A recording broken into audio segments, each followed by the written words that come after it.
Okay, connecting to the robot is quite simple.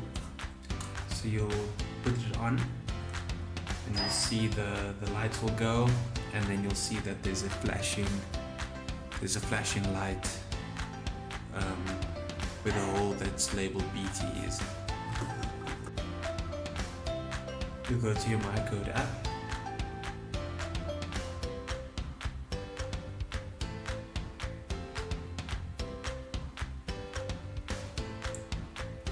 Go to Bluetooth and you'll see it says 3F23. Click it and it'll say connected successfully, and you'll see that the Bluetooth is stable. That means that